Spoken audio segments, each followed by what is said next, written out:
Operation tiger झालं. ठाकरेंचे 6 खासदार शिंदेंकडे गेले. हा फक्त ट्रेलर आहे. खरा पिक्चर शिंदे ठाकरेंचे आमदार फोडून दाखवतील अशी चर्चा झाली. मग सचिन अहिरांचं फुटणं हा या पिक्चरचा पहिला सीन असल्याचं बोललं गेलं.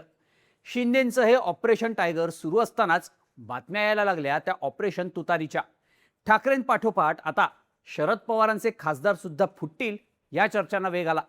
पण या चर्चेसोबत एक प्रश्न पुढे आला, तो म्हणजे शरद पवारांचे खासदार नक्की जाणार तरी कुठे? अजित पवारांची राष्ट्रवादी, भाजप की शिंदेंची शिवसेना? आता ठाकरेंच्या खासदारांच्या बाबतीत समीकरण तुलनेनं सोपं होतं. समोर मूळ विचारधारेतून वेगळा झालेला पक्ष होता आणि त्याहीपेक्षा शिंदेंनी दिलेला शब्द होता.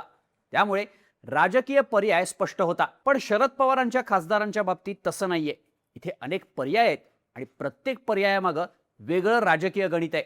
म्हणूनच शरद पवार गटाचे खासदार फुटणार का, याहीपेक्षा हे खासदार फुटून कुठे जाणार याची उत्सुकता जास्त असल्याचं बोललं जात आहे. ऑपरेशन तुतारीबद्दलच्या याच प्रश्नांची उत्तरं देणारा हा व्हिडिओ. नमस्कार, मी शार्दूल आणि तुम्ही बघताय बोल व्हिडिओ. केंद्र सरकारच्या महत्वाकांक्षी डिलिमिटेशन विधेयकाला 2/3 खासदारांचं संख्याबळ नसल्यामुळं लिमिटेशन्स आल्या. मग हा आकडा गाठून पावसाळी अधिवेशनात मोदी सरकार पुन्हा हे विधेयक मांडेल अशी चर्चा झाली. मग आकडा जुळवण्यासाठी सुरुवात झाली ती ममता बॅनर्जींच्या 28 पैकी 20 खासदारांच्या फुटीपासून. या 20 खासदारांनी भाजपला पाठिंबा दिल्यानंतर शिंदेंनी ठाकरेंचे 6 खासदार फोडून ही बेरीज वाढवली. तरीही गणित काही जुळत नाही. त्यामुळे भाजपला अजून काही खासदारांची गरज आहे.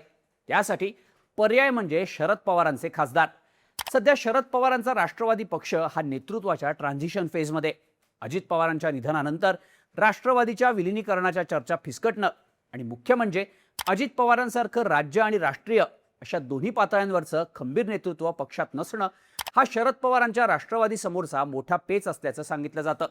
सुप्रिया सुळेंना नेतृत्व दिलं तरी मास लीडर ही त्यांची इमेज नसल्यामुळं त्यांच्या नेतृत्वात शरद पवार गट भाजपशी 2 हात कसा करू शकेल हा मोठा प्रश्न आहे. त्यामुळे सर्व्हायव्हल आणि रिव्हायव्हल या दोन्हीसाठी शरद पवारांना आता निर्णय घेणं गरजेचं आहे असंच म्हटलं जातं. त्यात शरद पवारांच्या राष्ट्रवादीला काँग्रेसमध्ये विलीन करण्यासाठी सोनिया गांधींनी प्रस्ताव दिल्याचं मध्ये सांगण्यात आलं होतं. पण यावरून शरद पवारांच्या राष्ट्रवादीत 2 गट पडल्याच्या बातम्या आहेत. पक्षातील एका गटाची काँग्रेसमध्ये विलीन व्हावं अशी भूमिका आहे, तर दुसऱ्या गटाला एनडीए सोबत जायचं आहे अशा चर्चा आहेत. दिवंगत अजित पवार यांचा सुद्धा दोन्ही राष्ट्रवादी एक झाल्यानंतर एनडीए सोबत कायम राहण्याचा विचार होता असा युक्तिवाद या दुसऱ्या फळीकडून केला जातोय. अजित पवारांच्या निधनानंतर दोन्ही राष्ट्रवादी एक होण्याचा विचार मागे पडला असला तरी एनडीएत जाण्यात अडचण नसावी अशी दुसऱ्या गटाची भूमिका असल्याचं सांगितलं जात आहे. आता शरद पवारांनी मात्र आपला एकही खासदार फुटणार नाही असं स्पष्ट केलंय. पण आपल्या राजकीय भविष्यासाठी त्यांचे खासदार सत्तेत जाण्यासाठी आतुर असल्याची सुद्धा चर्चा होते. त्यामुळे शरद पवारांनी विरोधी बाकांवर बसण्याची भूमिका कायम ठेवली तर हे खासदार फुटू शकतात असंच म्हटलं जातं. पण जर शरद पवारांचे खासदार फुटले तर त्यांच्यासमोर नक्की पर्याय काय राहतात ते बघावं लागतं. त्यांच्यासमोरचा पहिला पर्याय आहे साहजिकच अजित पवार गटाचा. दोन्ही राष्ट्रवादी एक व्हाव्यात ही अजित पवारांची इच्छा होती असं शरद पवारांपासून त्यांच्या सगळ्याच नेत्यांनी अनेकदा सांगितलंय. त्यामुळे खासदारांचं अजित पवार गटात जाणं हे नैसर्गिक आहे. पण तिथे जाऊनही आपलं राजकीय भविष्य सेफ होईल याची शाश्वती शरद पवारांच्या खासदारांना नसल्याचं सांगितलं जातं. अजित पवारांच्या निधनानंतर त्यांच्या पक्षाचं सध्याचं राजकारण हे दरबारी राजकारणाकडे झुकल्याचं दिसून येत आहे. पक्षातले ज्येष्ठ नेते विरुद्ध पार्थ पवार असा सुप्त संघर्ष राष्ट्रवादीत सुरू झाल्याचं समोर आलं होतं. पार्थ पवारांच्या पक्षातल्या वाढत्या हस्तक्षेपामुळे अजित पवारांच्या पक्षात मोठ्या प्रमाणावर नाराजीचा सूर असल्याचं सांगितलं जातं. आता विधान परिषदेसाठी पुण्याच्या जागेवर पक्षात सुनील टिंगरेंसारखे नेते असताना सुद्धा पार्थ पवारांच्या हट्टानं विक्रम काकडेंना देण्यात आलेली उमेदवारी यावरून ग्राउंड लेवलच्या कार्यकर्त्यांमध्ये असलेली नाराजी उफाळून आली होती. अजित पवारांनी ग्राउंडवरच्या कार्यकर्त्याला ताकद देऊन त्यांना मोठं केलं होतं. आपल्या कार्यकर्त्यांच्या पाठीशी अजित पवार ठामपणे उभे राहिले. पण आता त्यांचं नेतृत्वच नसल्यानं अजित पवारांच्या राष्ट्रवादीतच उलथापरत सुरू असल्याचं दिसून येतं. त्यामुळे अशावेळी जर हे खासदार अजित पवारांच्या पक्षात गेले तर 3 वर्षांनी होणाऱ्या लोकसभेला या खासदारांना तिकीट मिळणंच कठीण जाऊ शकतं. यासाठी शरद पवारांच्या काही खासदारांचं उदाहरण घेऊ. नगरचे खासदार निलेश लंके हे स्टँडिंग खासदार असल्यामुळं त्यांचा या जागेसाठीचा क्लेम जास्त स्ट्रॉंग आहे. पण भाजपनं गेल्या काही काळात नगरमध्ये लावलेली फिल्डिंग बघावी लागते. विवेक कोल्हेंना विधान परिषदेची आमदारकी देऊन भाजपनं त्यांना दिलेला शब्द पूर्ण केलाय. दुसरीकडे प्राजक्त तनपुरेंना सुद्धा पक्षात घेऊन भाजपनं आमदार केलंय। त्यामुळे विखे, कोल्हे आणि तनपुरे अशी नगर जिल्ह्यातली सत्ता केंद्र भाजपकडे असताना भाजप फक्त स्टँडिंग खासदाराचं पॅरामीटर लावत ही जागा लंकेंना सोडणं शक्य नाही।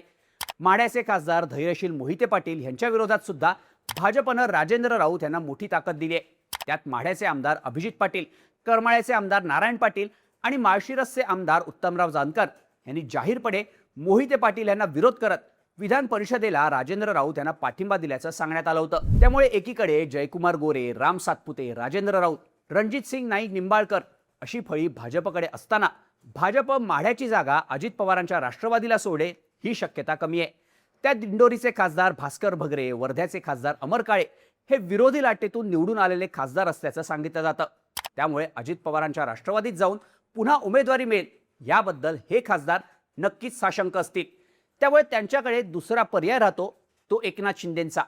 एकनाथ शिंदेंची गेल्या 4 वर्षातली राजकीय कार्यपद्धती बघितली तर आपल्या नेत्यांना दिलेला शब्द त्यांनी वेळोवेळी पूर्ण केल्याचं दिसून आलंय। भाजपचा कितीही दबाव असला तरी शिंदेंनी आपल्या नेत्यांचा योग्य तो सन्मान केल्याचं त्यांच्या नेत्यांचं म्हणणं आहे। त्यात बार्गेनिंग किंग ही आपली इमेज सुद्धा एकनाथ शिंदेंनी तयार केली आहे। त्यामुळे एकनाथ शिंदेंकडे गेलो तर शिंदे आपली बार्गेनिंग पॉवर वापरून आपल्याला तिकीट नक्कीच मिळवून देतील असा विश्वास या खासदारांना नक्कीच असणार आहे। त्यात मुख्यमंत्रीपद गेल्यापासून काहीसे बॅकफुटला गेलेल्या एकनाथ शिंदेंनी ऑपरेशन टायगर नंतर पुन्हा एकदा ताकदीनं कमबॅक केलंय। ठाकरेंचे 6 खासदार सोबत आल्यामुळे सध्या शिंदेंच्या खासदारांचं राज्यातलं संख्याबळ हे भाजपपेक्षा सुद्धा जास्त झालंय। त्यामुळे 2029ला कुबड्या दूर करण्याचं प्लॅनिंग करणाऱ्या भाजपला शिंदेंना बाजूला करणं आता परवडणारं नाही अशा चर्चा होत आहेत। त्यामुळे शिंदेंच्या वाढलेल्या या ताकदीचा या खासदारांना नक्कीच फायदा होऊ शकतो। त्यात सुप्रिया सुळे आणि अमोल कोल्हे सोडले तर शरद पवारांचे बाकीचे खासदार हे भाजपच्या उमेदवारांविरोधात निवडून आलेले आहेत। त्यामुळे शिंदे या जागांवर त्यांना पुन्हा तिकीट देण्यासाठी नक्कीच प्रयत्न करतील यात काही शंका नाही।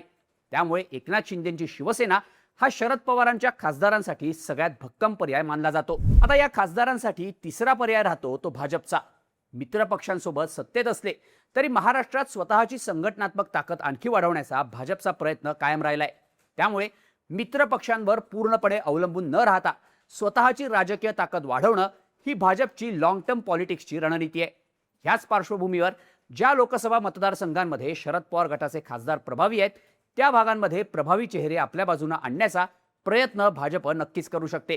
याशिवाय एकनाथ शिंदेंची पुन्हा एकदा वाढलेली ताकद कमी करण्यासाठी सुद्धा भाजपला स्वतःला जास्तीत जास्त स्ट्रॉंग होणं गरजेचं आहे। जर हे खासदार शिंदेंकडे गेले तर राज्यात भाजपच्या अस्तित्वालाच एक प्रकारे आव्हान उभं राहणार आहे। ही जाणीव भाजपच्या राज्य आणि केंद्रीय नेतृत्वाला नक्कीच आहे। त्यामुळे शिंदेंना कंट्रोल करण्यासाठी हे खासदार भाजपसाठी महत्त्वाचे ठरतात। आता हे खासदार भाजपमध्ये आले तर पक्षाला फक्त एक खासदार मिळणार नाही तर त्यांच्यासोबत कार्यकर्त्यांचं जाळं, स्थानिक नेते, पदाधिकारी आणि मतदारांचा एक वर्गही जोडला जाऊ शकतो। याचा थेट फायदा फक्त लोकसभा निवडणुकीतच नाही तर विधानसभा, जिल्हा परिषद, पंचायत समिती, महानगरपालिका आणि इतर स्थानिक स्वराज्य संस्थांच्या निवडणुकांमध्येही होऊ शकतो। त्यामुळे या खासदारांना गळाला लावण्याचा भाजप नक्कीच प्रयत्न करू शकते।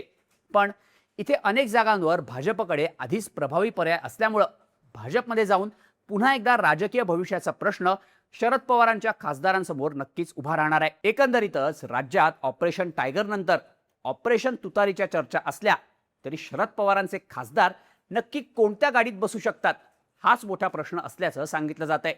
तुम्हाला या सगळ्याबद्दल काय वाटतं? शरद पवारांचे खासदार फुटणार का आणि फुटले तर नक्की कुठे जाणार? याबद्दलच्या तुमच्या प्रतिक्रिया कमेंट करून नक्की सांगा आणि अशाच माहितीपूर्ण व्हिडिओजसाठी बोलभिडूच्या YouTube चॅनलला सबस्क्राईब करायला विसरू नका।